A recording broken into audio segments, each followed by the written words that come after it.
सेवण में SS news जे सरवाणी मौज़िज़ शख्सियत साजिद हुसैन सोलंकी ऐं सदस्य टीम पारां दरगाह हज़रत लाल शहबाज़ कलंदर रहमतुल्लाह अलैह ते हाज़िरी भरे गुलनि सां चादर चाढ़े मुल्क जी सलामतीअ लाइ दुआ घुरी वई। उन मौक़े ते सिंध प्रेस क्लब सेवण जे सहाफ़ियुनि पारां एसएस न्यूज़ जे सरवाण साजिद हुसैन सोलंकी ऐं ॿियनि आयल महिमाननि खे दरगाह पहुचण ते संदनि आजियां करे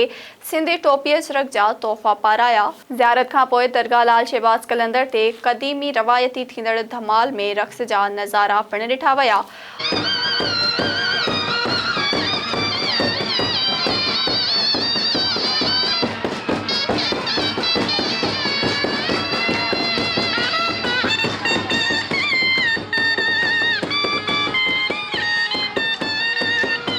उन खां पोइ दरगाह लाल शहबाज़ कलंदर जे सजादा नशीन लकियारी सादात अला बख्श शाह ऐं सुजादा नशीन गुल मोहम्मद शाह उर्फ़ राजा साईं सां मुलाक़ात कई,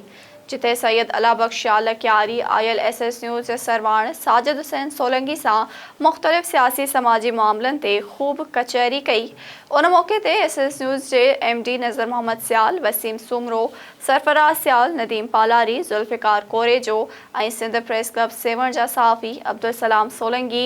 एजाज़ अहमद बुघियो, इरफान अली सोलंकी, सफ़र अहमद मेमण, मोहम्मद अकरम आरबाणी, असदुल्ला ओठो ऐं पिण ॿिया मौजूदु हुआ।